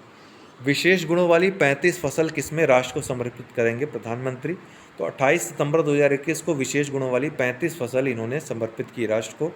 जलवायु परिवर्तन और कुपोषण की दोहरी चुनौतियों से निपटने के लिए भारतीय कृषि अनुसंधान परिषद द्वारा विशेष लक्षणों वाली फसल की किस्में विकसित की गई हैं। इस मौके पर प्रधानमंत्री कृषि विश्वविद्यालयों को ग्रीन कैंपस अवार्ड भी वितरित इन्होंने किया। भारतीय रिजर्व बैंक ने WMA सीमा के रूप में निर्धारित किए 50,000 करोड़ रुपए। तो RBI ने H2F जो फाइनेंशियल ईयर 2022 है उसके जो हाफ है दूसरा सीजन, मतलब दूसरे सीजन के लिए जो दूसरा हाफ है उसके लिए केंद्र सरकार के लिए 50,000 करोड़ रुपए वेज एंड मीन्स एडवांस सीमा के रूप में निर्धारित किए। वित्तीय संदर्भ में WMA एक ऐसा तंत्र है जिसका उपयोग RBI द्वारा अपने क्रेडिट नीति के तहत इसके साथ बैंकिंग करने वाले राज्यों को अग्रिम प्रदान करने के लिए किया जाता है, ताकि वे अपनी प्राप्तियां और भुगतानों के नकदी प्रवाहों में अस्थायी बेमेल से निपट सकें। फिर से दुनिया के सबसे अमीर व्यक्ति बनने के लिए एलन मस्क ने जेफ बेजोस को पिछाड़ा। तो ब्लूमबर्ग बिलियनियर्स इंडेक्स के अनुसार टेस्ला के CEO एलन मस्क ने $213 बिलियन की संपत्ति के साथ अमेजन के जेफ बेजोस को फिर से दुनिया के सबसे अमीर व्यक्ति के रूप में पछाड़ दिया। जेफ बेजोस की कुल संपत्ति $197 बिलियन है। इसके बाद $160 बिलियन की संपत्ति के साथ लुई विता के अध्यक्ष बर्नार्ड अर्टाल्ट का स्थान है। मार्क जुकरबर्ग और बिल गेट्स इंडिया में इंडेक्स में चौथे और पाँचवें स्थान पे हैं क्रमशः। भारतीय रिजर्व बैंक ने WMA सीमा के रूप में निर्धारित किए कितने 50,000 करोड़ रुपए। ठीक है, ये तो वही है। महत्वपूर्ण दिवस और थीम्स। विश्व साक्षरता दिवस 8 सितंबर 2021 को मनाया जाता है। वर्ष 2009 और 10 को संयुक्त राष्ट्र साक्षरता दशक घोषित किया गया था। ध्यान रखिएगा, 9-10 को संयुक्त राष्ट्र साक्षरता दशक घोषित किया गया। 1965 में संयुक्त राष्ट्र ने घोषणा की थी और ये 1966 से मनाया जा रहा है 8 सितंबर को प्रतिवर्ष। तो विश्व साक्षरता दिवस 2021 के लिए जो थीम है, मानव केंद्रित पुनर्प्राप्ति के लिए साक्षरता, डिजिटल विभाजन को कम करना, इस बार की थीम है। वर्ल्ड ओजोन डे 2021 16 सितंबर की थीम क्या है? मॉन्ट्रियल प्रोटोकॉल, हमें हमारे भोजन और टीकों को ठंडा रखना है। विश्व हृदय दिवस 29 सितंबर की थीम 2021 की विषय वस्तु क्या रही? Use heart to connect. विश्व राइनो दिवस 22 सितंबर, थीम क्या रही? The 5 alive, keep the 5 alive. विश्व रेबीज दिवस 28 सितंबर, वर्ष 2021 की विषय वस्तु क्या रही? Rabies facts note fear. सूचकांक और रिपोर्ट विभिन्न जो जारी हुए हैं, तो क्वार्टरली हाउस प्राइस इंडेक्स जारी करती है कौन? भारतीय रिजर्व बैंक, बस इतना ध्यान रखिए। वर्ल्ड यूनिवर्सिटी रैंकिंग 2022 10 संस्था द्वारा जारी हुई। भारत की 35 यूनिवर्सिटीज़ शामिल हुई इसमें, इस बार इसमें 1000 यूनिवर्सिटीज़ में। पिछले वर्ष इसमें 36 भारत की यूनिवर्सिटीज़ शामिल थीं। भारतीय विज्ञान संस्थान शीर्ष प्रदर्शन करने वाला संस्थान था। उसके बाद IIT रोपड़ और JSS academy for higher education research रहे। विश्व स्तर पर देखा जाए तो ऑक्सफोर्ड यूनिवर्सिटी लगातार छठे वर्ष रैंकिंग में सबसे ऊपर रही है, जबकि चीन की सिंहुआ यूनिवर्सिटी वर्तमान पद्धति के तहत शीर्ष 20 में प्रवेश करने वाला पहला एशियाई विश्वविद्यालय बन गया है। रैंकिंग में अमेरिका के सर्वाधिक 183 संस्थान शामिल हैं। UK यूनिवर्सिटी ऑफ ऑक्सफोर्ड पहले स्थान पर रहा। ठीक है, Oxford university. California institute of technology दूसरे स्थान पे, हार्वर्ड यूनिवर्सिटी तीसरे स्थान पे। इंडिया रैंकिंग 2021 शिक्षा मंत्रालय द्वारा जारी हुआ।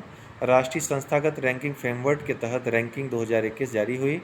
समग्र सूची में देखा जाए तो IIT मद्रास पहले स्थान पर रहा, IIST बंगलुरु दूसरे स्थान पे, IIT बॉम्बे देश के शीर्ष 3 उच्च शिक्षण संस्थानों में उभरे हैं तीनों।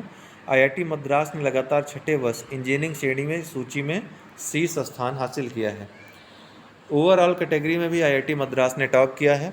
IIM अहमदाबाद ने भी दूसरे वर्ष प्रबंधन श्रेणी में अपना शीर्ष स्थान बनाए रखा है। विश्वविद्यालय श्रेणी में भारतीय विज्ञान संस्थान बेंगलोर शीर्ष पे था। कॉलेज श्रेणी में मिरांडा हाउस दिल्ली शीर्ष पर है। जामिया हमदर्द नई दिल्ली को फार्मेसी श्रेणी में पहला स्थान मिला। चिकित्सा श्रेणी में अखिल भारतीय आयुर्विज्ञान संस्थान एम्स दिल्ली पहले स्थान पर था। तीसरा राज्य खाद्य सुरक्षा सूचकांक जारी हुआ है। तो केंद्रीय स्वास्थ्य और परिवार कल्याण मंत्री मनसुख मांडविया ने 20 सितंबर 2021 को भारतीय खाद्य सुरक्षा और मानक प्राधिकरण का तीसरा राज्य खाद्य सुरक्षा सूचकांक जारी किया। बड़े राज्यों में गुजरात शीर्ष क्रम का राज्य था, उसके बाद केरल और तमिलनाडु थे। छोटे राज्यों में गोवा पहले और उसके बाद मेघालय और मणिपुर। केंद्र शासित प्रदेशों में जम्मू कश्मीर ने शीर्ष स्थान प्राप्त किया। तो तीनों याद रखेगा। गुजरात शीर्ष पे था, ये पूछ सकता है प्रश्न, बहुत महत्वपूर्ण है। ग्लोबल इनोवेशन इंडेक्स में भारत 46वें स्थान पर रहा। तो विश्व बौद्धिक क्षमता संगठन के अनुसार भारत ने ग्लोबल इनोवेशन इंडेक्स 2021 में 132 अर्थव्यवस्थाओं में अपनी रैंकिंग में सुधार किया है, जो पिछले वर्ष की रैंकिंग 48 से ऊपर है। यह सूचकांक विश्व अर्थव्यवस्थाओं को उनकी नवाचार क्षमताओं के अनुसार रैंक करता है और लगभग 80 संकेतक इसके होते हैं। स्विट्जरलैंड पहले स्थान पर रहा, उसके बाद स्वीडन, फिर USA, फिर ब्रिटेन। ये ध्यान रखिएगा, कोविड-19 नवाचार सूचकांक एक अलग सूचकांक था और ये अलग सूचकांक है। बेंगलोर वैश्विक स्टार्टअप पारस्की तंत्र रैंक में आया ऊपर। तो ग्लोबल स्टार्टअप इकोसिस्टम रिपोर्ट 2021 के अनुसार विश्व स्तर पर सफल स्टार्टअप बनाने के लिए विश्व के सबसे अनुकूल पारस्की तंत्र के वार्षिक विश्लेषण में बेंगलोर 3 स्थान ऊपर 23वें स्थान पर पहुंच गया है। रिपोर्ट में कैलिफोर्निया की सिलिकॉन वैली सबसे ऊपर है। रिपोर्ट में दिल्ली 36वें स्थान पर रहा। मुंबई लगातार दूसरे वर्ष समानांतर टॉप इमर्जिंग इकोसिस्टम रैंकिंग में शीर्ष पर रहा। Digital quality of life index में 2 पायदान फिसलकर 59वें स्थान पर भारत पहुंच गया है। 110 देशों में जीवन की डिजिटल गुणवत्ता पर एक वैश्विक सूचकांक के अनुसार भारत ई गवर्नेंस पर 33वें और इंटरनेट अफोर्डेबिलिटी पर 47वें स्थान पर है। Digital quality of life index 2021 को ब्रिटिश वर्जिन आइलैंड स्थित साइबर सिक्योरिटी कंपनी सर्फशार द्वारा लॉन्च किया गया था। डेनमार्क लगातार दूसरे वर्ष सूचकांक में सबसे ऊपर है, उसके बाद दक्षिण कोरिया और फिनलैंड है। स्पोर्ट्स देखें तो 111 गोल के साथ सर्वाधिक अंतर्राष्ट्रीय गोल दागने वाले विश्व के पहले खिलाड़ी कौन बन गए हैं? Cristiano Ronaldo. ईरान के अली देई 109 गोल जिन्होंने किया है उसके रिकॉर्ड को तोड़कर। अंतर्राष्ट्रीय क्रिकेट में सबसे तेज 23,000 रन बनाने वाले बल्लेबाज कौन बन गए हैं? विराट कोहली। सचिन तेंदुलकर का इन्होंने रिकॉर्ड तोड़ा है। यूएस ओपन महिला सिंगल्स में ब्रिटेन की एम्मा रादुकानु, यूएस ओपन महिला फाइनल्स में कनाडा की 19 वर्षीय लेला फर्नांडीज को हराकर ग्रैंड स्लैम खिताब पर कब्जा करने वाली पहली क्वालीफायर बनी। आईओसी ने 2022 के अंत तक के लिए किया निलंबित उत्तर कोरिया को। किसको? उत्तर कोरिया को। इंटरनेशनल ओलंपिक कमेटी ने। 2021 यूएस ओपन पुरुष फाइनल में नोवाक जोकोविच को हराया किसने? डेनियल मेदवेदेव ने। तो डेनियल मेदवेदेव ने ये खिताब जीत लिया। क्रिकेट के सभी प्रारूपों संन्यास की घोषणा किसने की? नसित मलिंगा ने, श्रीलंकाई क्रिकेटर थे। भारत के 70वें ग्रैंड मास्टर कौन बने हैं? तेलंगाना के ऋत्विक। दूसरी बार एशियाई स्नूकर चैंपियनशिप किसने जीती है? पंकज अडवाणी ने। सानिया मिर्जा, सुआई झांग ने जीता ओस्ट्रावा ओपन महिला युगल खिताब। सानिया मिर्जा ने अपनी चीनी जोड़ीदार शुआंग झांग के साथ ओस्ट्रावा ओपन का युगल खिताब जीत लिया। उन्होंने कैटलिन क्रिश्चियन और एरिन रूटलिफ की जोड़ी को 6-3, 6-2 से हराया। फाइनल 26 सितंबर 2021 को चेक गणराज्य के ओस्ट्रावा में CEZ एरिना में आयोजित किया गया था। यह सानिया मिर्जा का इस सीजन का पहला खिताब है और उनके करियर का 43वां खिताब है। T20 प्रारूप में 10,000 रन बनाने वाले पहले भारतीय कौन बने? विराट कोहली। भारत के विष्णु शिवराज पांडियन ने IOSC में जीता कहाँ से? भारत के विष्णु शिवराज पांडियन ने 26 सितंबर 2021 को इंटरनेशनल ऑनलाइन शूटिंग चैंपियनशिप में ये खिताब कहाँ से जीत लिया। ठीक है। तीरंदाजी विश्व चैंपियनशिप में भारत ने 2 रजत पदक जीते। तो भारत के तीरंदाजों ने दक्षिण डकोटा में विश्व तीरंदाजी चैंपियनशिप में वीमेन कंपाउंड टीम और कंपाउंड मिक्स टीम प्रतियोगिताओं में रजत पदक जीते। कंपाउंड मिक्स टीम फाइनल में ज्योति और अभिषेक वर्मा की भारतीय टीम ने रजत पदक जीता। ओडिशा करेगा 24 नवंबर से 5 दिसंबर तक जूनियर पुरुष विश्व कप हॉकी का मेजबानी। तो ओडिशा 24 नवंबर से 5 दिसंबर 2021 तक जूनियर पुरुष विश्व कप हॉकी का मेजबानी करेगा। मुख्यमंत्री नवीन पटनायक ने 23 सितंबर 2021 को इसकी घोषणा भुवनेश्वर में की। उन्होंने टूर्नामेंट के लिए लोगो और ट्रॉफी का भी अनावरण किया। भुवनेश्वर के कलिंग स्टेडियम में होने वाले इस कार्यक्रम में 16 देश हिस्सा लेंगे। ओडिशा ने 2018 पुरुष हॉकी विश्व कप की मेजबानी की थी। ICC महिला वनडे खिलाड़ी रैंकिंग जारी हुई है और नवीनतम रैंकिंग में ICC महिला ODI रैंकिंग में मिताली राज, जो भारतीय क्रिकेटर कप्तान हैं, वो पहले स्थान पर कायम है। ओपनर स्मृति मंधाना 7वें स्थान पर। अनुभवी भारतीय तेज गेंदबाज झूलन गोस्वामी एक स्थान के फायदे से 4थे स्थान पर पहुंच गई हैं, जबकि सीनियर स्पिनर पूनम यादव गेंदबाजों में 9वें स्थान पर स्थिर बनी हुई है। ग्रीष्मकालीन पैरालंपिक 2020 इसका आयोजन 24 अगस्त से 5 सितंबर 2021 तक किया गया था। आयोजन स्थल टोक्यो में किया गया, जो जापान में। टोक्यो पैरालंपिक 2020 के प्रमुख विजेता उनके पुरस्कारों की सूची निम्नलिखित है। पहले स्थान पे चीन रहा 207 पदकों के साथ, 96 स्वर्ण पदक जीते। दूसरे स्थान पे ग्रेट ब्रिटेन। तीसरे स्थान पे संयुक्त राज्य अमेरिका। वहीं भारत का स्थान 24वां रहा। बहुत अच्छा, पहली बार भारत इतना अच्छा प्रदर्शन किया। इसने 19 पदक कुल जीते भारत ने, 5 स्वर्ण, 8 रजत और 6 कांस्य। तो पैरालंपिक खेलों में भारत ने अब तक कुल मिलाकर 31 पदक जीते हैं, जिनमें 19 इसी बार रहे। टोक्यो पैरालंपिक 2020 का शुभांकर सोमाइटी था। टोक्यो पैरालंपिक 2020 का आदर्श वाक्य यूनाइटेड बाई इमोशन था। टोक्यो पैरालंपिक 2020 में भारतीय ध्वजवाहक कौन थे? टेक चंद्र। टोक्यो पैरालंपिक 2020 के समापन समारोह में भारतीय ध्वजवाहक अवनी लेखरा थी। अवनी लेखरा पैरालंपिक खेलों में गोल्ड मेडल जीतने वाली पहली भारतीय महिला हैं। टोक्यो पैरालंपिक 2020 में भारत के 54 खिलाड़ियों ने 9 खेलों में प्रतिभाग किया। टोक्यो पैरालंपिक 2020 में 163 देशों के लगभग 4500 खिलाड़ियों ने 22 खेलों की 540 प्रतिस्पर्धाओं में भाग लिया। इस बार पैरालंपिक खेलों में डेब्यू पहली बार भाग लेने वाले जो देश थे Bhutan, Maldives, Grenada, Paraguay, Saint Vincent और ग्रेनेडिक्स। पहली बार पैरालंपिक खेल का आयोजन 1960 के रोम में किया गया था, इटली में। प्रतिभाग करने वाले देश व खिलाड़ी 23 देश व 400 खिलाड़ी रहे। भारत ने पहली बार 1969 में पैरालंपिक खेलों में हिस्सा लिया था। ये विभिन्न पदक हैं जो भारत में टोक्यो पैरालंपिक में जीते थे। ठीक है, आप लोग चाहें तो देख सकते हैं, हमने पहले भी उपलब्ध करा दिया है आपको। ठीक है,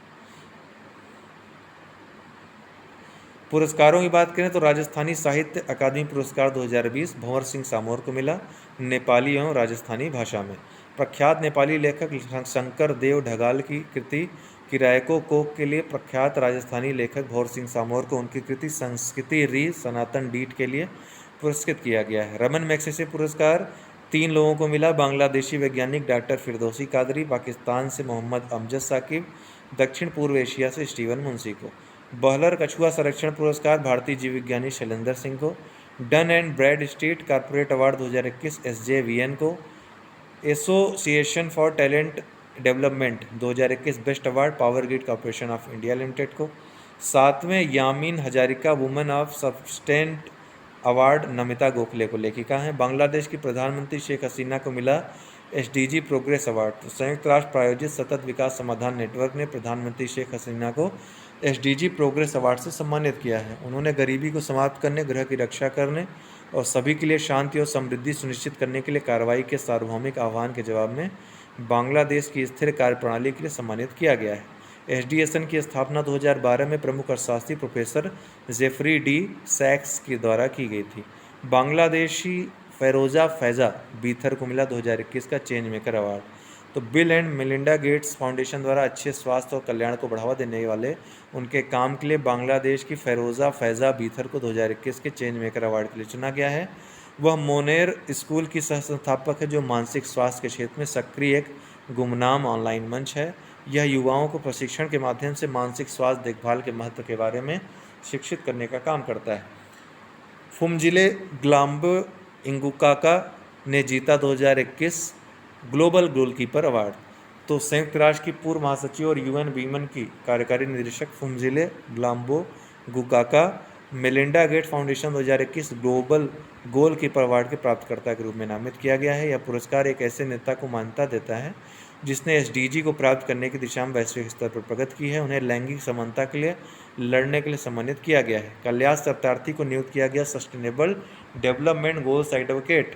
तो कैलाश सत्यार्थी को संयुक्त राष्ट्र महासचिव एंटोनियो गुतेरेस ने सस्टेनेबल डेवलपमेंट गोल्स एडवोकेट नियुक्त किया है। उन्हें 76वीं संयुक्त राष्ट्र महासभा की शुरुआत से पहले नियुक्त किया गया।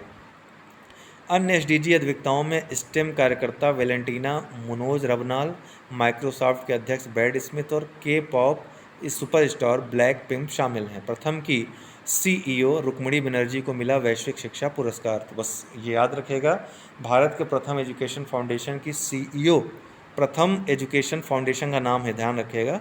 CEO रुक्मिणी बनर्जी को शिक्षा विकास के लिए यदान पुरस्कार 2021 सम्मानित किया गया है। यह शिक्षा के क्षेत्र में एक शीर्ष वैश्विक पुरस्कार है और यह पुरस्कार उन्हें स्कूलों में लर्निंग के परिणामों में सुधार के लिए उनके काम के लिए दिया गया है। असर नामक एक रिपोर्ट जारी करती है प्रथम नामक संस्था जो है। दिनेश सहारा को ग्लोबलाइल लाइफ टाइम अचीवमेंट अवार्ड 2021 से सम्मानित किया गया। तो दिनेश सहारा को खाद्य तेल उद्योग में उनके अनुकरणीय योगदान के लिए global India lifetime achievement award 2021 मिला है। मध्य प्रदेश को भारत के सोया कटोरों में बदलने में सहारा ने महत्वपूर्ण भूमिका निभाई है। ग्लोबाइल पुरस्कार खाद्य तेल उद्योग के उन व्यक्तियों को प्रदान किए जाते हैं जिन्होंने वैश्विक खाद्य तेल अर्थव्यवस्था में भारत की यात्रा को आगे बढ़ाया है। चेंज मेकर पुरस्कार किसको गया? डॉक्टर शगुन गुप्ता को। स्वामी ब्रह्मानंद पुरस्कार 2021 सुपर 30 के गणतज्ञ आनंद कुमार को। 2021 का वैश्विक शिक्षक पुरस्कार सत्यम मिश्रा मेघना मुसुनरी को। NIOS ने शिक्षा में नवाचार के लिए जीता यूनेस्को साक्षरता पुरस्कार। राजभाषा कीर्ति पुरस्कार 2020-21 पंजाब नेशनल बैंक और यूनियन बैंक ऑफ इंडिया को दिया गया है। टाइम की 100 सबसे प्रभावशाली लोगों की सूची जारी हुई, जिसमें प्रधानमंत्री नरेंद्र मोदी, पश्चिम बंगाल की CM ममता बनर्जी और पुणे के serum institute of India SII के CEO अदार पूनावाला को स्थान दिया गया है। अमेरिकी राष्ट्रपति जो बाइडेन, अमेरिकी उपराष्ट्रपति कमला हैरिस, पूर्व अमेरिकी राष्ट्रपति डोनाल्ड ट्रंप और तालिबान सरकार के अफगानिस्तान के डिप्टी PM अब्दुल गनी बरादर भी सूची में नेताओं में शामिल। तीस्ता 5 पावर स्टेशन सिक्किम को मिला ब्लू प्लैनेट पुरस्कार। NHPC के 510 मेगावाट के तीस्ता पावर स्टेशन सिक्किम को इंटरनेशनल हाइड्रो पावर एसोसिएशन द्वारा ब्लू प्लैनेट पुरस्कार सम्मानित किया गया है। IHA एक लंदन स्थित गैर लाभकारी संस्था संघ है जो 120 देशों में सक्रिय है। इसे ऑपरेशन स्टेज टूल का उपयोग करके 2019 में IHA के अधिकृत प्रमुख मूल्यांकनकर्ताओं की एक टीम द्वारा किए गए इसके स्थिरता मूल्यांकन के आधार पर सम्मानित किया गया है। कुछ सुर्खियां 1 से 5 अक्टूबर तक की देख लेंगे, सुर्खियां केवल देखेंगे, ठीक। बाकी तो हमने आपको परीक्षा खबरी दी है और ये मैगजीन भी, इसका PDF भी जय स्टडी टेलीग्राम ग्रुप पे प्रोवाइड करवा दिया है। जो लोग PDF प्राप्त करना चाहते हैं डिस्क्रिप्शन बॉक्स में लिंक दिया हुआ है, ले सकते हैं। अभी एक वीडियो हमारा आएगा लास्ट में रामायण का, वो सप्लीमेंट्री होगा, उसमें जितनी छूटी हुई चीज़ें हैं और इस महीने की सितंबर माह के जो महत्वपूर्ण प्रश्न हैं उसमें शामिल रहेंगे। 1 अक्टूबर को शुरू किया गया महीने भर का राष्ट्रव्यापी स्वच्छ भारत कार्यक्रम। प्रधानमंत्री मोदी लॉन्च करेंगे 1 अक्टूबर को स्वच्छ भारत मिशन शहरी 2.0 और अमृत 2.0। ध्यान रखिएगा। माइक्रोसॉफ्ट श्रम मंत्रालय से ने शुरू की मिल करके डिजी सक्षम पहल। तो माइक्रोसॉफ्ट और श्रम मंत्रालय ने। MSME मंत्री नारायण राणे ने किया इंडिया एक्सपो 2021 पोर्टल लॉन्च। चक्रवात शाहीन अभी हाल ही में आया है। कहाँ पे आया है? ये हिंद महासागर में आया है, ठीक है। शाहीन नाम ये कतर द्वारा दिया गया है। शाहीन शब्द का अर्थ क्या है? शाही सफ़ेद या बाज या हॉक नाम, हॉक इसका अर्थ है, ठीक है। तो अरब सागर में आया है, ये याद रखिएगा। केंद्रीय मंत्री गिरिराज सिंह ने की पीपुल्स प्लान कैंपेन 2021 की शुरुआत। ग्रामोदय संकल्प पत्रिका के 10वें अंक का भी विमोचन इसके साथ किया। अभियान के दौरान आगामी वित्तीय वर्ष 2022-23 के लिए पंचायत विकास योजनाओं को तैयार करने के लिए संरचित ग्राम सभा की बैठकें आयोजित की जाएंगी। नीति आयोग ने जारी की प्रदर्शन मूल्यांकन रिपोर्ट। किसने जारी की? परफॉर्मेंस ऑफ डिस्ट्रिक्ट परफॉर्मेंस जो मूल्यांकन रिपोर्ट है, तो ये नीति आयोग ने जारी की, ठीक है। और रिपोर्ट जो है स्वास्थ्य मंत्रालय और WHO के सहयोग से ये रिपोर्ट प्रकाशित की गई है। स्मृति मंधाना बनी पिंक बॉल क्रिकेट में टेस्ट शतक बनाने वाली पहली भारतीय महिला क्रिकेटर। ट्यूनीशिया की पहली महिला प्रधानमंत्री नजला बोर्डेन रोमधन बनी हैं। गिनी के अंतरिम राष्ट्रपति के रूप में कर्नल मामाडी डोम्बया ने शपथ ली है। नमामि गंगे कार्यक्रम का शुभंकर चाचा चौधरी को घोषित किया गया है। लेह में दुनिया के सबसे बड़े खादी राष्ट्रीय ध्वज का उद्घाटन किया गया है। 225 फीट लंबा, 150 फीट चौड़ा है, ठीक है। सबसे बड़ा खादी राष्ट्रीय ध्वज है। किसने तैयार किया? 57 इंजीनियरिंग रेजिमेंट ने भारतीय सेना के। PM मोदी ने जल जीवन मिशन ऐप, राष्ट्रीय जल जीवन कोष, ये दोनों को लॉन्च किया है। वन जीव सप्ताह 2 से 8 अक्टूबर 2021 ये मनाया जाता है। पहली बार 1957 में मनाया गया था। इस बार की विषय वस्तु जो है forest and livelihood sustaining people and planet है। NSIL ने पहले मार्ग संचालित उपग्रह मिशन की घोषणा की। किसने? न्यू स्पेस इंडिया लिमिटेड ने। कंगना रनौत बनी उत्तर प्रदेश सरकार की वन डिस्ट्रिक्ट वन प्रोडक्ट, एक जिला एक उत्पाद योजना की ब्रांड एम्बेसडर। 2022 में 56वीं राष्ट्रीय क्रॉस कंट्री चैंपियनशिप की मेजबानी कौन करेगा? नागालैंड करेगा। बांग्लादेश के नोआखाली में गांधी संग्रहालय का उद्घाटन किया गया है, याद रखिएगा। एशियन टेबल टेनिस चैंपियनशिप में भारत ने कांस्य पदक जीता है। फेसबुक ने भारत में लॉन्च किया creator education and development enablement programme. तो किसने? भारत ने। लाइफ को मिला 2021 का राइट लाइवलीहुड अवार्ड। किसको? लाइफ को, जो कि दिल्ली स्थित पर्यावरण संगठन है। भूपेंद्र यादव ने लॉन्च किया wetlands of India portal. Bharat Sri Lanka संयुक्त सैन्य अभ्यास मित्र शक्ति हाल ही में आयोजित किया गया है श्रीलंका में। 4 से 15 अक्टूबर 2021 तक ये आयोजित किया जाएगा। 5 अक्टूबर को लखनऊ में सम्मेलन सह एक्सपो का उद्घाटन किसने किया? प्रधानमंत्री मोदी ने। आज़ादी एट 75, ठीक है। सम्मेलन का आयोजन आवास और शहरी मामलों के मंत्रालय द्वारा 5 से 7 अक्टूबर तक किया जा रहा है और इसमें प्रधानमंत्री बाबा साहब भीमराव अंबेडकर विश्वविद्यालय परिसर में लखनऊ में श्री अटल बिहारी वाजपेयी पीठ की स्थापना की भी घोषणा प्रधानमंत्री ने की। 14 से 27 नवंबर तक चलेगा 40वां भारतीय अंतर्राष्ट्रीय व्यापार मेला। कब तक? 14 से 27 नवंबर तक, नई दिल्ली के प्रगति मैदान में। विश्व शिक्षक दिवस कब मनाया जाता है? 5 अक्टूबर को। इस बार की विषय वस्तु teachers at the heart of education recovery रहा। भारत ने 10 मीटर एयर पिस्टल मिश्रित और एयर राइफल पुरुष टीम स्पर्धा में स्वर्ण पदक जीता। डेनियल जूलियस पटापाउटियन ने मेडिसिन में 2021 का नोबेल पुरस्कार जीता। तो मेडिसिन में चिकित्सा नोबेल इन्होंने जीता है। रूस ने पहली बार हाइपरसोनिक जिरकॉन मिसाइल का परीक्षण किया। जिरकॉन मिसाइल, रूस। विश्व पर्यावास दिवस 4 अक्टूबर। इसकी थीम क्या है? Accelerating urban action for a carbon free world. FC Goa ने पहली डूरंड कप ट्रॉफी जीती। किसने? FC गोवा ने। डूरंड कप फुटबॉल टूर्नामेंट है। विश्व महिला शतरंज चैंपियनशिप में भारत ने रजत पदक जीता है। मेघालय की उमंगोट नदी है भारत की सबसे स्वच्छ नदी। जल शक्ति मंत्रालय द्वारा दी गई जानकारी के अनुसार मेघालय में उमंगोट नदी देश की सबसे स्वच्छ नदी है। दावकी नाम से मशहूर उमंगोट नदी मेघालय के शिलांग से 100 किलोमीटर दूर है। उमंगोट मवलिंगांग गांव में बहती है, जिसे एशिया का सबसे स्वच्छ गांव कहा जाता है। अंत में बांग्लादेश में बहने से पहले यह जयंतिया और खासी पहाड़ियों के बीच एक प्राकृतिक विभाजन के रूप में भी कार्य करती है उमंगोट नदी। तो ये थे पूरे महीने के प्रश्न जो तथ्य थे। सुपर फास्ट तरीके से देख लिया इसको, इसका PDF शेयर कर दिया, इससे रिवीजन कर सकते हैं। ठीक है, चलिए बाकी जो जरूरी वीडियो हैं वो आते रहेंगे इसी तरीके से। बहुत बहुत धन्यवाद।